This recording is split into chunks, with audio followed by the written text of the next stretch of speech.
Hey Canucks fans, let's talk about the most valuable assets in the Canucks organization.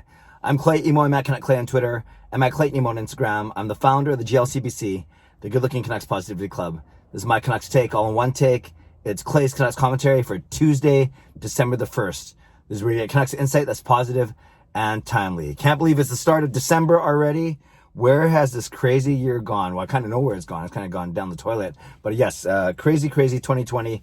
Almost near the end, last 31 days. And thanks to everyone who joined me for my live stream last night. A lot of fun. We drew the winner of my Canucks Haiku contest from the season, from the regular season and playoffs. So congrats to, once again, Wildest Dreams _3. I contacted her late last night, and we're going to make arrangements to get that gift card to her. So thanks to everyone who entered the contest, and congrats again, Wildest Dreams, for winning the $100 to the Canucks team store.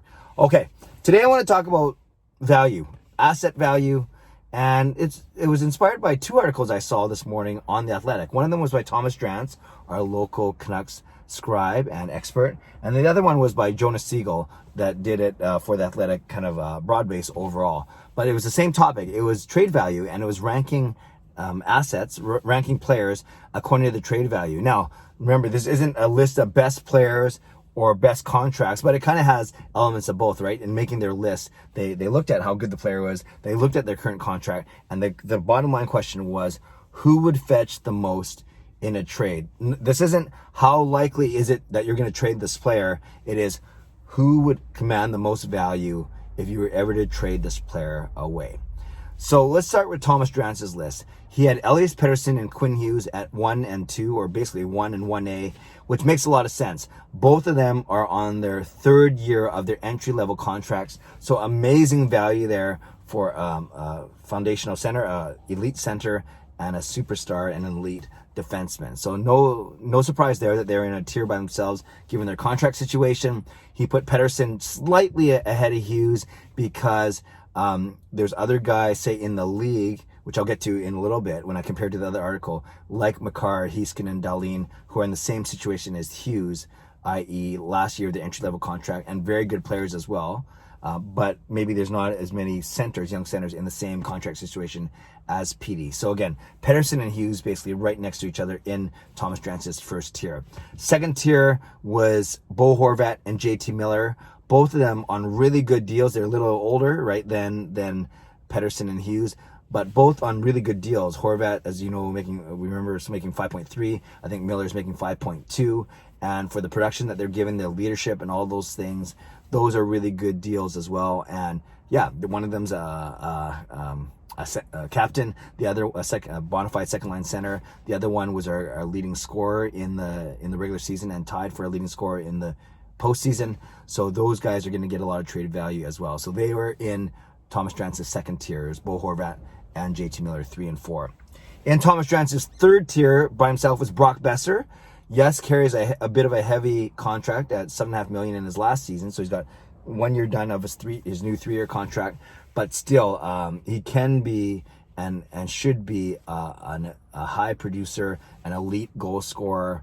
And you guys know that I'm high on Brock Besser. I thought his year was pretty good this year, actually. We just simply had more weapons to spread the scoring around, and Thomas Drance is very high on Besser as well. So he thinks Besser would command a lot on the trade market. That's why he puts him in the third tier at number 5.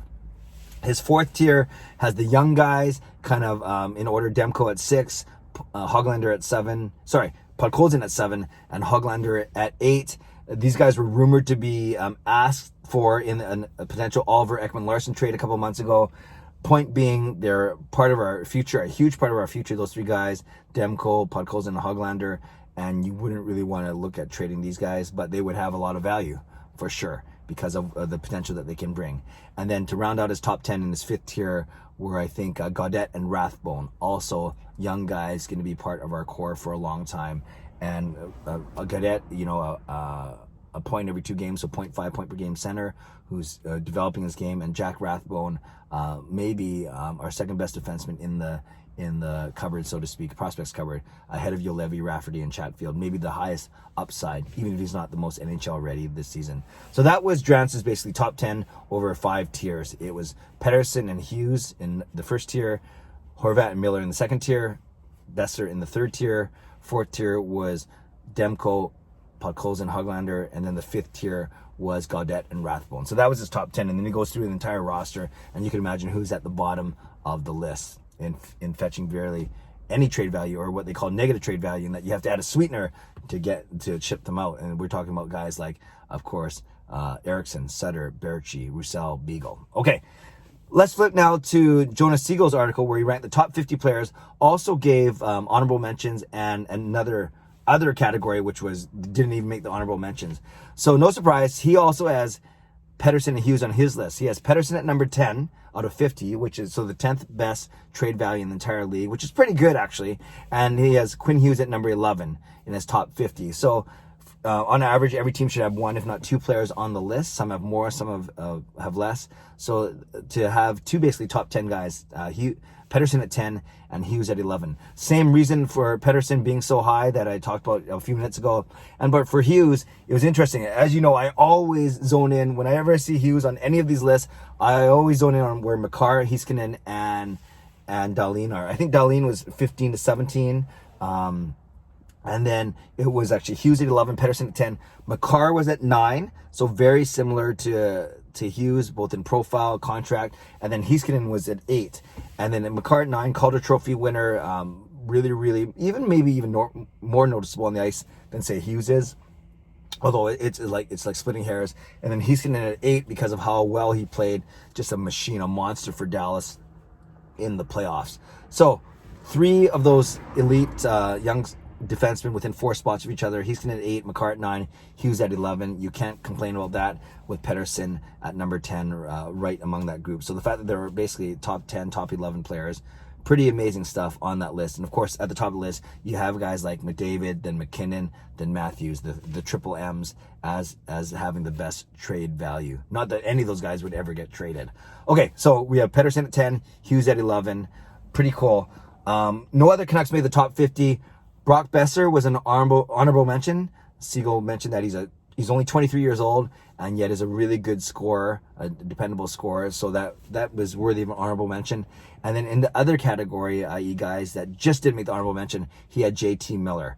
So pretty comparable list to Thomas Drance. I guess the biggest omission was Bo Horvat, not mentioned either in the top 50 in an honorable mention or in the other category, whereas Thomas Drance is obviously very high on Bo Horvat, as am I. As you know, he's my favorite current player for the Vancouver Canucks. So overall, you guys know that I really like lists. I really like to see how the Canucks are doing on these lists. Canucks players, Canucks staff, Canucks organization, because it talks about how the media, fans, other teams, other organizations portray the Canucks. And to have 2 players in number 10 and 11 in Pettersson and Hughes, that's pretty cool. And I like how the list was similar but not identical to Thomas Drance's list as well. Canucks fans, would love your feedback below. What do you think? If you're going to make your own tier ranking, or if you want to comment on Jonas Siegel article as well, does it make sense that Pettersson and Hughes are kind of in a tier on their own? And then for Thomas Drance, it then went Horvat, Miller, and Besser. But according to Jonas Siegel, it went Besser, then Miller, then Horvat. I presume Horvat would be the next guy on this list. Leave a comment below. I love to read, react, and reply as always. Subscribe if you like to. Like this video if you like to. Enjoy the day. I got bowling tonight, team event. I did well an individual event, one-on-one on Sunday. Tonight it's the team event. I'll check in with you guys tomorrow and let you know how I did. Have a great day. Take care of yourselves, take care of each other, and stay safe and stay healthy. God bless, and go Canucks go.